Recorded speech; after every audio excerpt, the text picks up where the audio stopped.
Good morning, students. I hope everyone is good. So, today let us start with the second part of the chapter Chemical Reactions and Equations. I hope everyone is practicing very nicely at home. So, today let us start with types of chemical reactions. So, first of all, you will get combination reaction. So what do you mean by combination reaction? When two or more reactants combines to give us a single product, this type of reaction is called combination reaction. One very important thing you have to remember in case of combination reaction is that the reactant must be minimum 2 or it can be more than 2 and product will be single product. Okay, so in case of combination reaction, product should be single product. For example, if you take calcium oxide, then if it reacts with water, it gives us calcium hydroxide. So minimum 2 reactants are there, it is giving us one single product. And sometimes in combination reaction along with the product, it gives us heat. That means it releases heat, it evolves heat. So this type of combination reaction is called exothermic reaction because here it is releasing heat. Okay, so what is exothermic reaction? Combination reaction which releases heat along with the product is called exothermic reaction. Let us take another reaction. Hydrogen gas and oxygen gas, when it combines, it gives us water molecule. So this is also a combination reaction, but here heat is not evolved, so it is not an exothermic reaction, but this one is an exothermic reaction. Okay, respiration is also exothermic. Why? What happens in respiration? See, when we eat food like rice, bread, etc., what will happen? Digestion will start, and due to the digestion, it will produce a simpler substance called glucose. So, what is the formula of glucose? C6H12O6. When we inhale oxygen, it will combine with glucose and it will give us carbon dioxide, water, and along with it, it will give us energy. Okay, it will give us energy. Since in respiration reaction along with the products it releases energy, it is also called respiration reaction. So respiration is also exothermic reaction. This reaction also sometimes comes, and question also comes why respiration is considered as exothermic reaction. So for respiration reaction, you have to remember under exothermic reaction, this reaction is also exothermic reaction. So these two reaction is very important. Now next type of reaction is decomposition reaction. Decomposition reaction is completely opposite to that of combination reaction. Why it is opposite? Because in combination reaction two or more reactants combines and gives us one single product, but in decomposition reaction one reactant breaks to gives two or more products. And in combination reaction sometimes it releases heat, but in case of decomposition reaction heat is absorbed, it is not releasing but it is required or absorbed by the reactant. So it is complete opposite to that of combination reaction, and in the reaction where heat is absorbed, that type of reaction is called endothermic reaction. Please remember that. Okay, suppose let us consider this reaction. Ferrous sulfate, when it is heated, what happens? Okay, so ferrous sulfate, this is the formula FeSO4, but along with it you will see that in the bottle of ferrous sulfate salt it is written like this, 7 water. From where this 7 water comes? This is the water of crystallization. So when we will heat ferrous sulfate, these are the products that we will get. Am I clear? That means decomposition reaction of ferrous sulfate is this, by applying heat. Okay, so sometime question comes that what happens when ferrous sulfate is heated. Okay, in practical also you are having this question, so you see observations you need to write. Okay, observation means while doing the reaction what are the observation you will observe. First of all, suppose you are taking it in a beaker or in a china dish, and if you heat, what will happen? First of all, it will lose this water of crystallization. Okay, next, secondly, the color will change. The color of ferrous sulfate is light green and it will change to brown due to the formation of brown colored ferric oxide.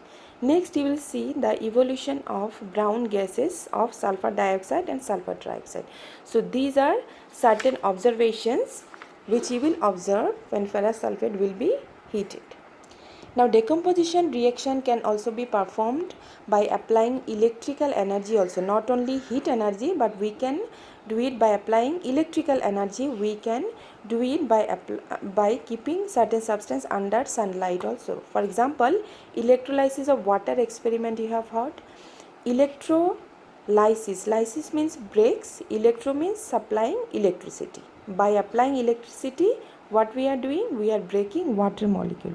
So if we supply electricity and breaks water molecule, we will get hydrogen gas and oxygen gases. Okay, if you see the activity which I explained in the class, you will see that when you will make the circuit, in the battery there are two parts, one is cathode, another one is anode. Okay, very important, please remember that cathode is negative terminal is the cathode, positive terminal is the anode.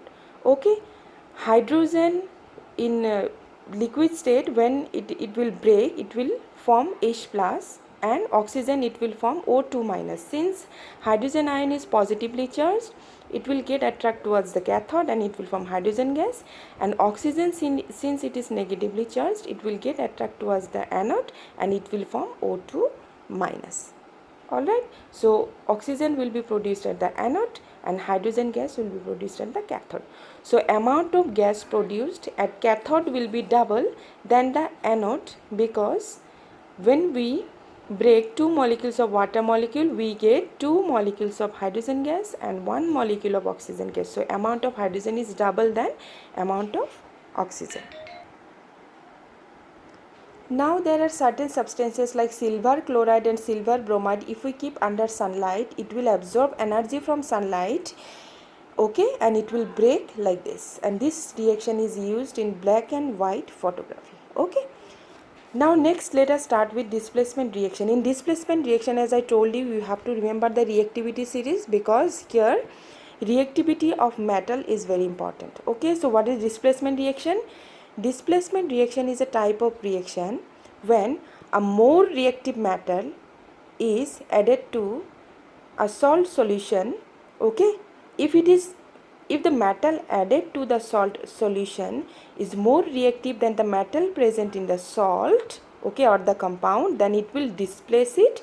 It will take its position and it will form the compound like this. Okay, when a more reactive metal displaces a less reactive metal from a salt solution or a compound, it is called a displacement reaction. Since iron is more reactive than copper, it can displace it from the salt solution and it can form the compound. Am I clear to you? But if reverse reaction you want to do, copper if you add to iron sulfate, there will be no reaction. Why? Because copper is less reactive than iron, so it cannot displace iron from the salt solution, so there will be no reaction. So it is very important that metal that you are adding should be more reactive than the metal present in the salt, then only reaction will take place, otherwise there will be no reaction. Please remember the reactivity series. Next is double displacement reaction or precipitation reaction. This reaction is also called precipitation reaction. When there is mutual exchange of ions between the reactants, this type of reaction is called double displacement reaction or precipitation reaction. For this type of reaction, we need to make two types of salt solution in water. Aqueous means this salt solution we have prepared in water, that means aqueous. So sodium sulfate salt solution is prepared in water, barium chloride salt solution is prepared in water. When we will mix them, the reaction will take place and it will give us an insoluble substance called barium sulfate, which is the precipitate. That is, the insoluble substance is called precipitate, and the clear solution, which is sodium chloride, we will observe. Okay, so this type of reaction is called double displacement reaction. So actually this happens. Sodium sulfate in water, it will break as sodium ion and sulfate ion. Barium chloride in water, it will break as barium ion and chloride ion. And since +1 -1 it is having the same oxidation state, they will exchange their ions. Here also +2 and -2, so same oxidation state, they will exchange their ions and it will form the products barium sulfate and sodium chloride. Next is oxidation reduction reaction or redox reaction. Oxidation means addition of oxygen or removal of hydrogen. Reduction means addition of hydrogen or removal of oxygen. And together, when in a reaction, oxidation and reduction reaction takes place mutually, it is called redox reaction. Okay, if you consider this reaction, you will see that copper oxide and hydrogen, you will see that if you perform the reaction, copper oxide is getting reduced to copper because oxygen is getting reduced from it. Okay, oxygen is getting eliminated, so this is a reduction reaction. And hydrogen, here we are adding the oxygen, so it is an oxidation reaction. So if there is addition of oxygen, that is called oxidation reaction. There may be removal of hydrogen also at the same time. Okay, then also it will be called as oxidation reaction. And this reaction, if you consider from copper oxide to copper, you will see that we are removing the oxygen, so this is reduction reaction. Okay, next is corrosion. When a metal is attacked by substances around it, such as moisture, mainly there will be moisture or sometimes it may be acids also, it is said to corrode and the process is called corrosion. You have observed, I think, iron substance, if you keep it outside, brown flaky substance produces. This is due to rusting of iron. Okay. And also in case of iron, it is called rusting. So corrosion of iron is called rusting of iron. Am I clear to you? And why you observe the black coating on silver? This is due to the corrosion of silver and it is due to the formation of silver sulfide. And the green coating on copper is due to the corrosion of copper to copper carbonate, because copper can react with carbon dioxide and it can form copper carbonate. Last topic of this chapter is rancidity. Rancidity means when fatty and oily foods are kept outside for a long time, they become rancid. That means the food becomes spoiled and you will observe that certain bad smell is coming out and the taste is also not good anymore. This process is called rancidity of food. This happens mainly in case of oily and fatty foods. For that reason, oily and fatty foods we cannot keep outside for long time. So how to prevent rancidity of food? We can prevent it by applying or by adding antioxidants. So what are antioxidants? Antioxidants are the substances which will prevent oxidation. Okay, by keeping food in airtight containers. If we keep food in airtight containers, what will happen? Oxygen won't be able to react and we can keep food for a long time. By flushing with nitrogen gases, if we can make the atmosphere to be of nitrogen, then there will be no oxygen gases and it will not turn rancid also. By keeping food in fridge, we can keep the food for longer time. So these are certain methods to prevent rancidity of food.